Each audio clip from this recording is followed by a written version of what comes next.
A big hello to the crochet community. Today I will be doing a tutorial on how to do the double crochet. I've already made a swatch here that you can see what we're doing. So it is really important to watch all the way through to the end of row 3, as the end stitch or the final stitch is not the same as row 2 or row 1. So I'll explain more of that later. So what you're going to need to do is make a slip knot and chain 20 chains plus 3 for our turning chains, so that's a total of 23 chains. So if you want to go ahead and pause the video and make your chains, go ahead and do that now. If you don't know how to make a slip knot or how to chain, you can check out the links in the info box below and it'll take you to my other videos. Now be sure that you don't chain too loose or too tight, because this will cause your work to either curl or make a V shape as you stitch. So make sure they're just comfortably not too loose, not too tight. And as you progress in your crocheting abilities, you'll learn what's too loose and what's too tight. So I'll go ahead and zoom in a little bit so you can, see what we're doing here. So to begin, we are going to yarn over our hook and we're going to insert our hook into the 4th chain from the hook. Now bear in mind that the loop that's on the hook does not count as a chain. So we have chain 1, chain 2, chain 3, chain 4, and we're going to insert our hook into that 4th chain from the hook. Okay, so now you should have 3 loops on your hook. So we're going to yarn over and pull through that first loop only, and you'll have 3 chains on your hook again. Then you're going to yarn over and pull through 2 loops, and now you'll have 2 chains on your hook. Yarn over, pull through the last 2 loops, and now you'll have just the working yarn on your hook now. And so you've now actually completed 2 double crochets, because the chain 3, we chained 20 and then plus 3, that chain 3 counts as your first double crochet. Then the double crochet that we just completed, so now you have 2. So now we will work on the next one. We're going to yarn over, insert your hook into the next stitch of the stitch we just worked on. And now you're going to yarn over and draw through 1 loop, and you'll have, again, 3 loops on your hook. Yarn over, draw through 2 loops, yarn over, draw through 2 loops. So now you will have 3 double crochets. And we will do it one more time just to make sure that we've got it. So we will yarn over, insert your hook into the next stitch, yarn over, draw through a loop, yarn over, draw through 2 loops, yarn over, draw through 2 loops again. So you're going to continue doing that down each stitch, or sorry, each chain until you get to the end, and you should have a total of 20 double crochets. And just keep in mind that the chain 3 that we did at the end of the chain 20 counts as your first double crochet, so that was where you would start counting. So I will see you at the end of row 1, and then we will continue on how to make row 2. So now we're at the end of the first row, so we'll yarn over and complete our last stitch, insert our hook, yarn over, pull through 1 loop, yarn over, pull through 2 loops, yarn over, pull through 2 loops again.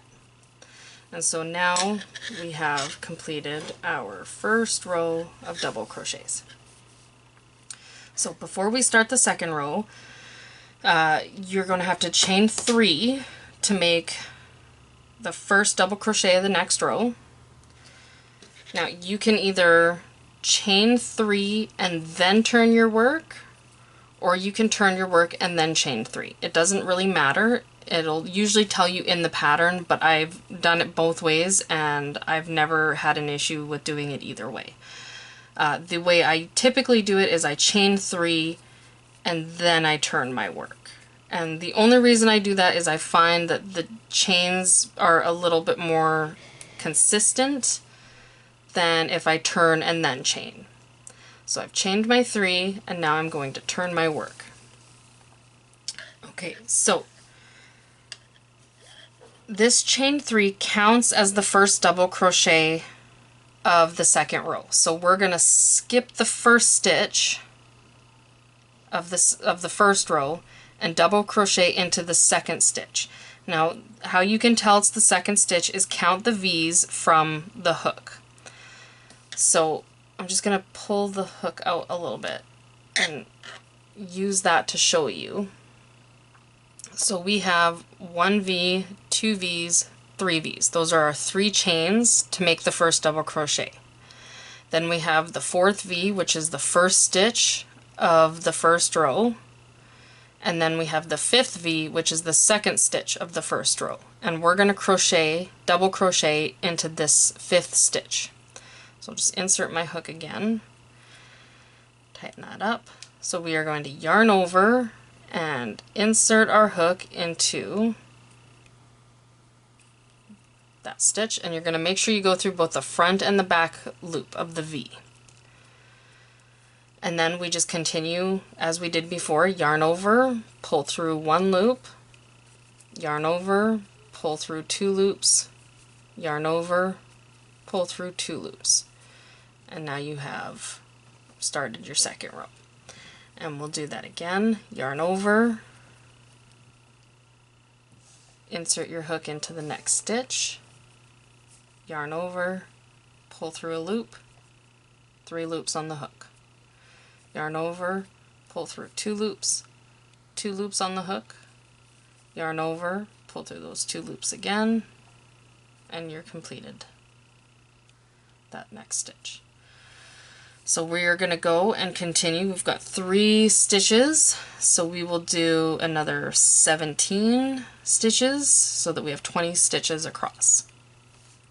And I will see you at the end of the row.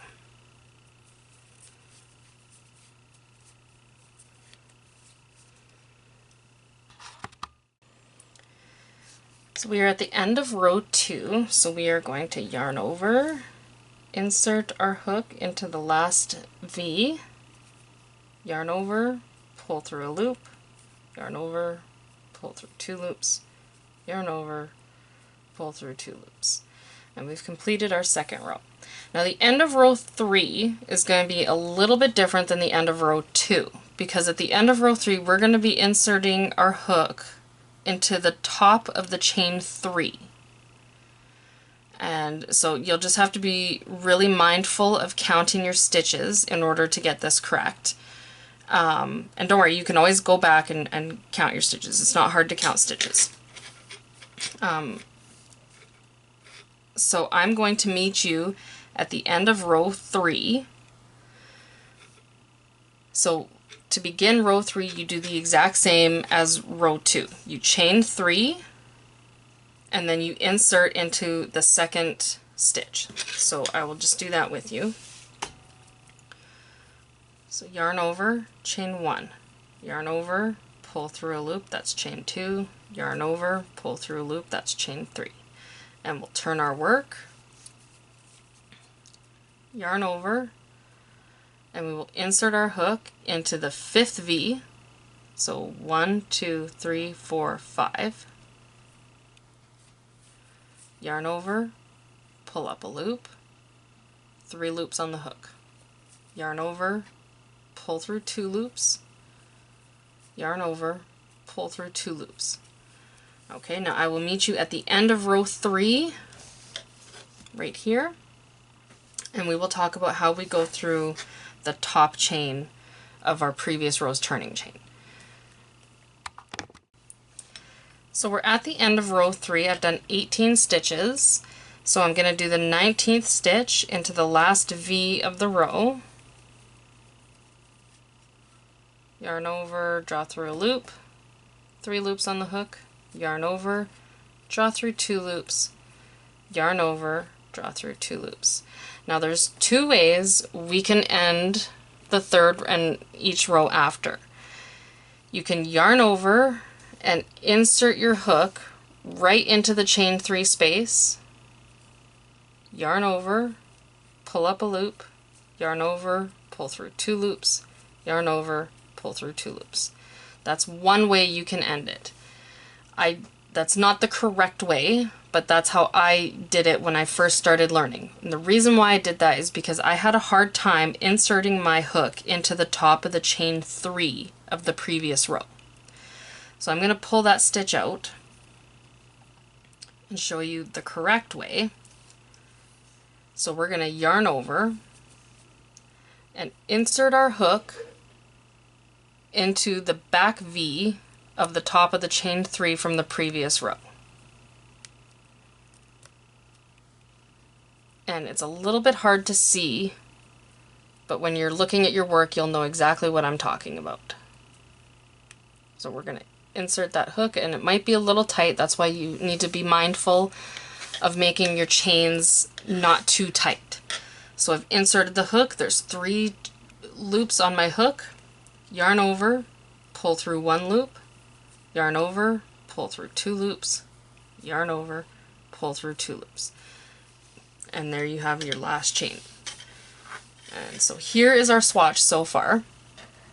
And so I would really like to encourage you to continue making this swatch for about as many rows as you can until your work starts to even out. So I've been crocheting for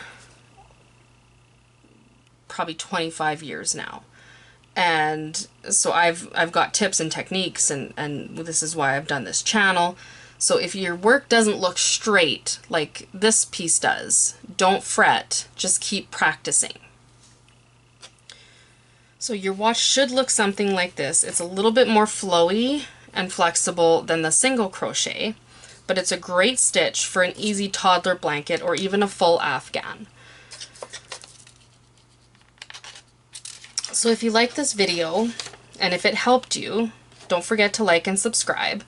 And you can also follow me on Twitter, Instagram, and Facebook, and Pinterest. Thanks for watching.